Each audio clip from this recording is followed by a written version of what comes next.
నా పేరు doctor CL Venkatrao.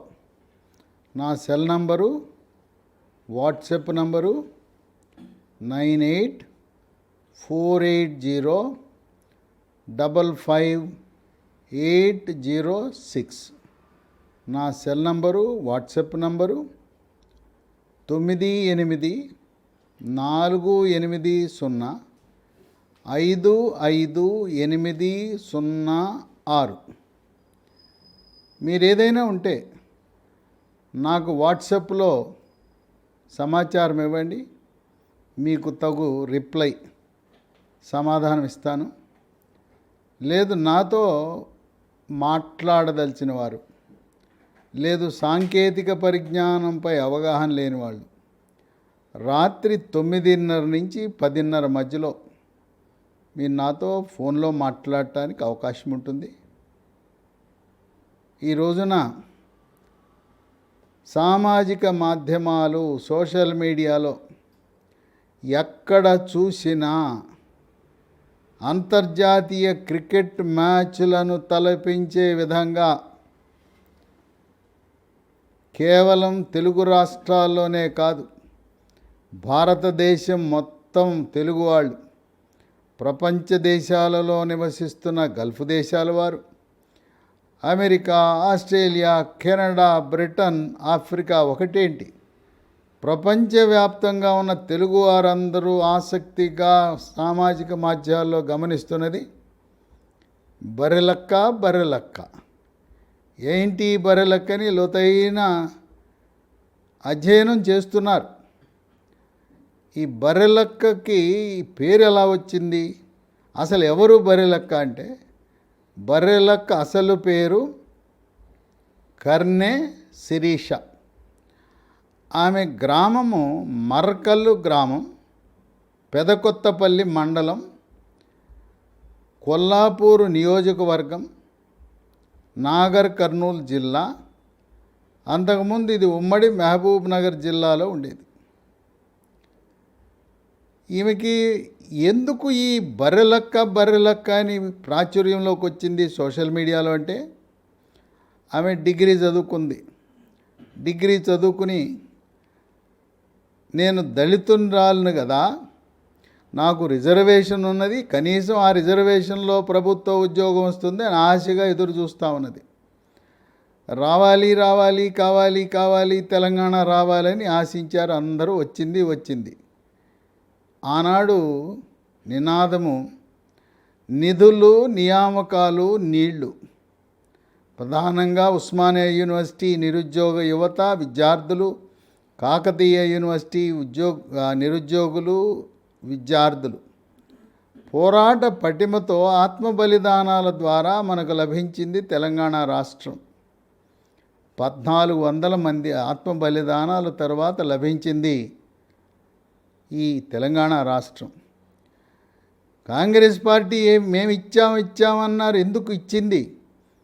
14 మంది అభం శుభం తెలియని, ప్రధానంగా బడుగు బలహీన వర్గాలకు చెందిన యువతీ యువకులు బలిదానం చేసిన తర్వాత మీరు ఇచ్చేది.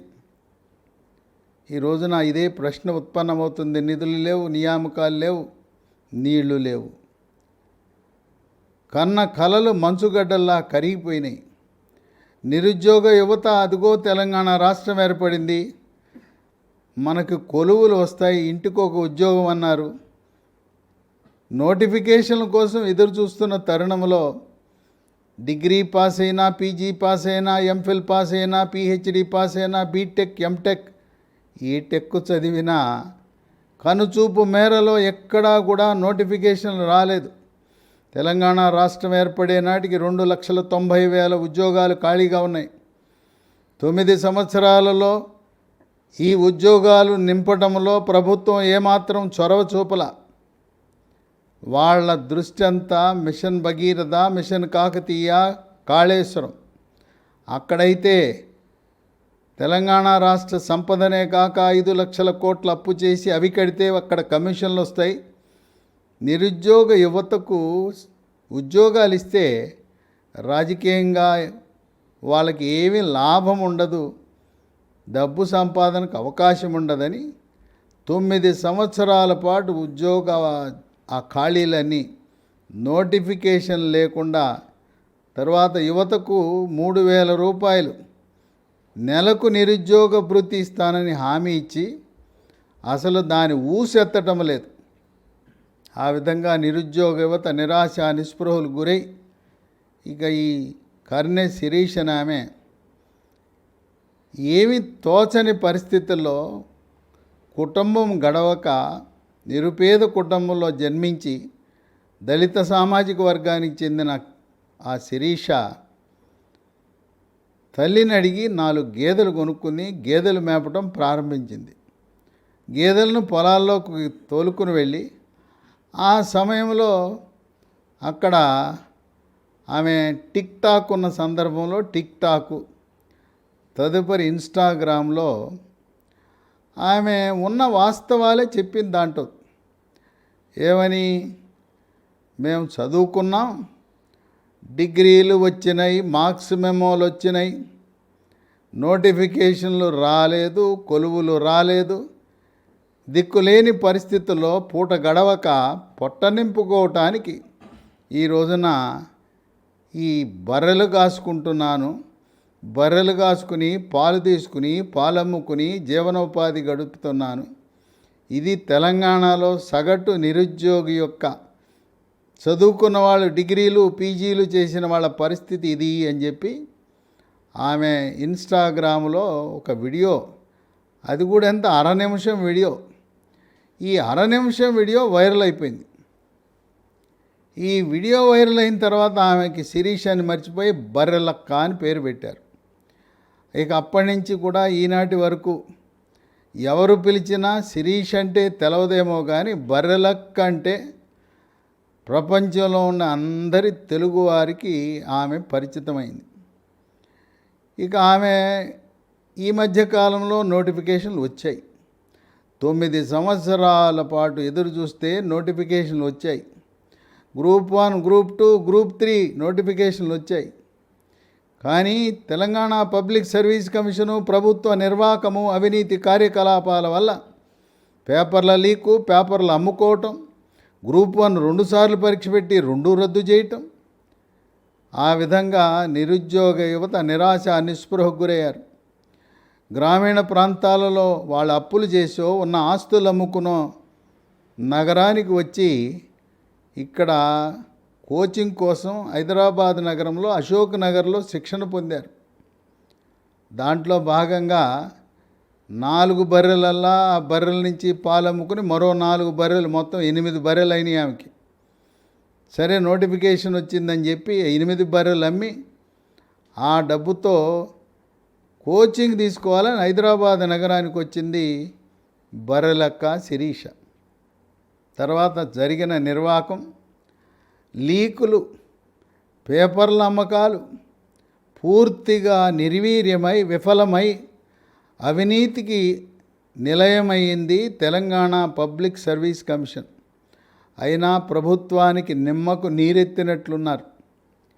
ఇటువంటి సమయంలో ఈ రోజున తెలంగాణ రాష్ట్రంలో 40 లక్షల మంది నిరుద్యోగ యువత పూట గడవక తల్లిదండ్రులను అభ్యర్థించే పరిస్థితి. చాలామంది చిన్న చిన్న ఉద్యోగాలు, కొంతమంది దినసరి కూలీలుగా తల్లిని తండ్రిని పాకెట్ మనీ రోజువారీ ఖర్చులకు అడగాలంటే అవమానంగా భావిస్తున్నారు. అటువంటి తరుణంలో తెలంగాణ నిరుద్యోగ యువత యొక్క ఆక్రందాలను, వాళ్ళ యొక్క ఆకాంక్షలను, వాళ్ళ యొక్క బాధను వెలిపుచ్చే విధంగా ఈ బర్రెలక్క కొల్లాపూర్ నియోజకవర్గ అసెంబ్లీకి స్వతంత్ర అభ్యర్థి, ఇండిపెండెంట్ అభ్యర్థిగా పోటీ చేయటానికి ఆమె సహచరులు కొంతమంది ప్రోత్సహించారు. ధైర్యంగా కొల్లాపూర్ అసెంబ్లీ నియోజకవర్గానికి నామినేషన్ వేసి ఈరోజు ఆమెకి ఎన్నికల కమిషన్ వారు విజిల్ ఈల గుర్తు కేటాయించారు. ఎప్పుడైతే బర్రెలక్క ఈ ఈల గుర్తుతో పోటీ చేస్తుందని ప్రపంచ దేశాలలో నివసిస్తున్న, భారతదేశంలో ఉన్న వివిధ రాష్ట్రాల్లో నివసిస్తున్న తెలుగువారు తెలుసుకున్నారో ఒక సంచలనమైంది.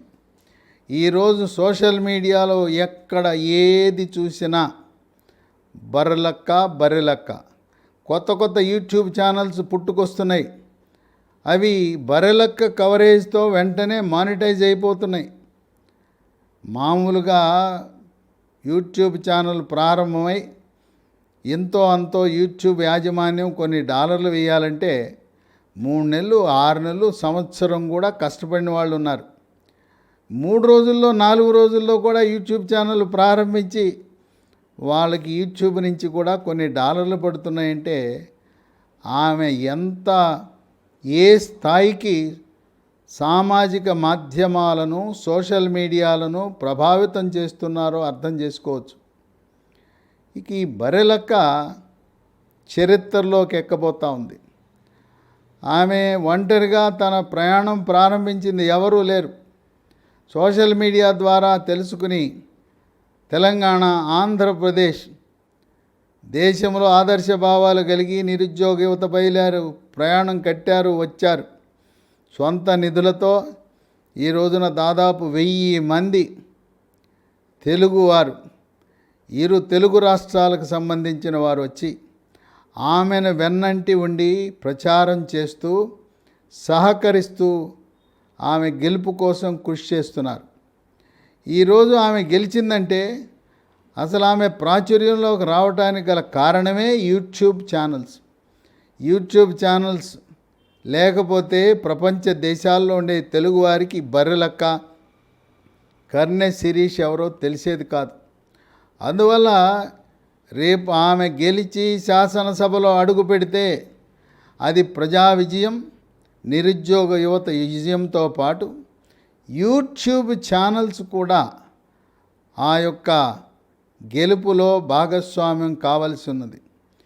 దాదాపు ఒక 50 యూట్యూబ్ ఛానల్స్ ఎన్నిక పూర్తయ్యే వరకు, కౌంటింగ్ పూర్తయ్యే వరకు మేము కొల్లాపూర్ నియోజకవర్గంలో ఉంటామని చెప్పి అక్కడే సొంత ఖర్చులతో వాళ్ళు కవరేజ్ చేస్తూ ఎప్పటికప్పుడు మినిట్ టు మినిట్, క్షణక్షణం ఏం జరుగుతున్నది అనే అంశాలను ప్రపంచ దేశాలకు అద్దం కట్టినట్లా చూపించడం అనేది విశేషం. ఇక ఆమె ప్రచారం 4 రోజులు సాగేసరికి రోజు రోజున ప్రచార శైలి, ధోరణి, ప్రచార హోరు పెరుగుతూ ఉంది. కాలినడకన ప్రారంభమైన శిరీష యొక్క రాజకీయ ప్రస్థానం దాతల యొక్క సహకారంతో 1 కారు, 2 కార్లు, 3 కార్లు, 4 కార్లు, 10 కార్లు అద్దెకు తీసుకుని పెట్టే పరిస్థితికి ఈ రోజున ప్రధాన రాజకీయ పార్టీలతో పోటీగా హోరెత్తిచ్చే విధంగా స్వచ్ఛంద సేవకులు, నిరుద్యోగ యువత, ఆదర్శ భావం కలిగిన వాళ్ళందరూ కూడా ఆమెకి వెన్నంటి ఉండి ఆమె ప్రచార కార్యక్రమాలను నిర్వహిస్తున్నారు. ఈరోజు ప్రధాన రాజకీయ పార్టీలు ప్రచారానికి వెళ్తే మహిళకు 500, పురుషుడికైతే 1000 రూపాయలు. మళ్ళీ బిర్యానీలు, బీర్లు ఇవన్నీ ఉన్నాయి. కానీ ఈ బర్రెలక్క ప్రచారంలో ఎవ్వరికీ 1 రూపాయి ఇచ్చే పరిస్థితి లేదు. మహానుభావులు, దాతలు ఆమెకి బియ్యం తెచ్చిచ్చారు. ఒక దాత 20 బస్తాల బియ్యం ఇచ్చాడు, 4 బస్తాల పప్పు ఇచ్చాడు. ఆ విధంగా కొంతమంది వంట చేసి ఆమె ఏ గ్రామంలో ఉంటే ఆ గ్రామానికి టిఫిను, భోజనం, మధ్యాహ్న భోజనం, రాత్రి భోజనం తెచ్చి ఇవ్వటం అనేది ఒక విశేషం. ఇక కొల్లాపూర్లో ఒక సంచలనం. ఉమ్మడి మహబూబ్ నగర్ జిల్లా, పాలమూరు జిల్లా అంటేనే కరువు జిల్లా. ఆంధ్ర పాలకులు పోయినా తెలంగాణలో ఈనాడు బీఆర్ఎస్ ప్రభుత్వం వచ్చిన మహబూబ్ నగర్ జిల్లా యొక్క వెనుకబాటుతనం ఏమాత్రం మారల. మహబూబ్ నగర్ జిల్లా, పాలమూరు జిల్లాలో వెనుకబడి ఉందంటే దాంట్లో అత్యంత వెనుకబడిన కొల్లాపూర్ కృష్ణానది ఒడ్డున నల్లమల అడవులకు సమీపంలో ఉంటుంది. విద్య లేదు, వైద్యం లేదు, స్కూళ్ళు లేవు, కాలేజీలు లేవు, అట్లాగే హాస్పిటల్స్ లేవు, ఉపాధి కరువు. ఏది కావాలన్నా హైదరాబాద్ నగరం వచ్చి ఆటో డ్రైవర్లు గాను, ట్యాక్సీ డ్రైవర్లు గాను, ఉపాధి కూలీల్లాగాను, అడ్డాపై కూలీల్లా చిన్న చిన్న ఉద్యోగాలు చేసుకుంటూ, లేదు దినసరి కూలీలుగా బతుకుని వెళ్ళదీస్తున్నారు కొల్లాపూరు నియోజకవర్గం. కొల్లాపూరు నియోజకవర్గంలో ఈ రోజు కూడా 3వ వంతు ప్రజలు హైదరాబాదు పట్టణానికి వచ్చి వాళ్ళ ఉపాధి కోసం రోజువారీ కూడా కాలయాపన చేస్తున్న తరుణంలో ఒక ఆశాకిరణం, ఆశా జ్యోతిలా కొల్లాపూరు నియోజకవర్గ ప్రజలకు, కొల్లాపూరు ప్రతి గ్రామంలో ఉన్న 10, 15, 20 మంది నిరుద్యోగ యువతకు ఒక ఆశాకిరణంలా కనిపించింది బర్రెలక్క. ఈనాడు 40 లక్షల మంది నిరుద్యోగ యువత ఉన్నారు. వాళ్ళ ఆకాంక్ష కొలువు రావాలి, ఉద్యోగం రావాలి, పారదర్శకంగా, నీతిగా, నిజాయితీగా కేంద్ర ప్రభుత్వం నిర్వహించే యూపీఎస్సీ పరీక్షల్లా క్యాలెండర్ రావాలి, పరీక్ష సక్రమంగా, పారదర్శకంగా, అవినీతికి తావు లేకుండా నిర్వహించాలని వాళ్ళ ఆకాంక్ష. ఈరోజు 40 లక్షల మంది నిరుద్యోగ యువత ప్రతినిధిగా, వాళ్ళ ప్రతిబింబంగా బర్రెలక్క వాళ్ళ యొక్క ఆకాంక్షలు నెరవేర్చడానికి గట్టి కృషి చేస్తూ ఉంది. ఈ రోజున తెలంగాణ రాష్ట్రంలో ఉండే నిరుద్యోగ యువత ఎలా ఉన్నారంటే, తేనె తుట్టు మీద రాయేసిన విధంగా అందరూ కూడా నిద్ర మేల్కొని మనవంతు కృషి మనకు చేయాలి. మనల్ని మోసం చేసిన ఏ రాజకీయ పార్టీ ఉన్నదో ఆ రాజకీయ పార్టీకి ఒక బుద్ధి చెప్పాలనే ఒక సంకల్పంతో వాళ్ళు తేనెటీగల్లా బయటకు వచ్చి వాళ్ళ తల్లిదండ్రులను, ఇంట్లో ఉండే తాత అమ్మమ్మలను ఒప్పించి మాకు ఉద్యోగాలు లేకుండా చేసిన పార్టీలు, ఎవరైతే మాకు అన్యాయం చేసిన పార్టీలు, నిధులు నియామకాలు నీళ్ళని చెప్పి తెలంగాణ రాష్ట్రం ఏర్పడినా మా బతుకులు ఎక్కడ వేసిన గొంగళి అక్కడనే విధంగా ఉన్న పార్టీలకు మేము బుద్ధి చెబుతాం. అందువల్ల ఈరోజు ఈ ఎన్నికల్లో నవంబర్ 30న జరిగే ఎన్నికల్లో నిరుద్యోగ యువత కీలక పాత్ర పోషించబోతున్నారు. 40 లక్షల మంది అంటే వాళ్ళు మరో 60 లక్షల మంది వారి కుటుంబ సభ్యులను ప్రభావితం చేస్తే 1 కోటి మంది వాళ్ళు తీసుకునే నిర్ణయమే ఈరోజు ఏ పార్టీకి వాళ్ళు అండగా ఉంటారో ఆ పార్టీ విజయం సాధించడం తథ్యం. బర్రెలక్కపై ఒత్తిళ్లు పెరిగాయి. ఏముందిలే, కూటికి గతి లేదు. తడికల ఇంట్లో గుడిసెలో పూట గడవక వాళ్ళు ఒకానొక దశలో ఆ తల్లి, తమ్ముళ్ళిద్దరూ, తను నలుగురు కలిసి ఈ బతికే కంటే, పేదరికంలో దిక్కుమాలిన పరిస్థితిలో బతకడం కంటే మరణించడం మేలని ఒకానొక దశలో ఆత్మహత్య చేసుకుందామని కూడా ప్రయత్నించారు. ఎందుకంటే బర్రెలక్క తండ్రి తాగుబోతు, మద్యం మత్తులో ఇంటికొచ్చి భార్యను కొట్టడం, పిల్లలను హింసించడం ఆనవాయితీ అయింది. తాగిన మత్తులో వాళ్ళకున్న కొద్ది జాగా భూమిని కూడా అక్రమార్కులు కబళించేశారు. జీవనోపాధి చిన్న హోటల్, నూడిల్స్, ఫ్రైడ్ రైస్ చేసుకుంటూ కాలం గడుపుతూ ఉన్నారు. అనేక రోజులు అన్నం లేక పస్తుండారు ఈ కుటుంబం. ఒకానొక దశలో పిల్లలు ఆకలితో ఉన్నారని చెప్పి తల్లి ఆవేదనతో డస్ట్బిన్ లోపల, డస్ట్బిన్ పక్కన మనం సంపన్నులు తిని పారేసిన మిగిలిన అన్నము, కూరలు అక్కడ పడేస్తే వాటిని కూడా శుభ్రపరిచి వచ్చి పిల్లల కడుపు నింపిన రోజులున్నాయి. ఇక అంతకంటే పేదరికం ఇంకా మనం ఎక్కడా చూడము, ఎప్పుడూ చూడం. ఇక వాళ్ళ ఇల్లు ఏంటంటే తడికలతో ఇల్లు, దానికి ఒక తలుపులు లేవు. వర్షం వచ్చిందంటే జోరున వర్షం పైనుంచి కారుతుంటుంది. ఇక శీతాకాలంలో చలి.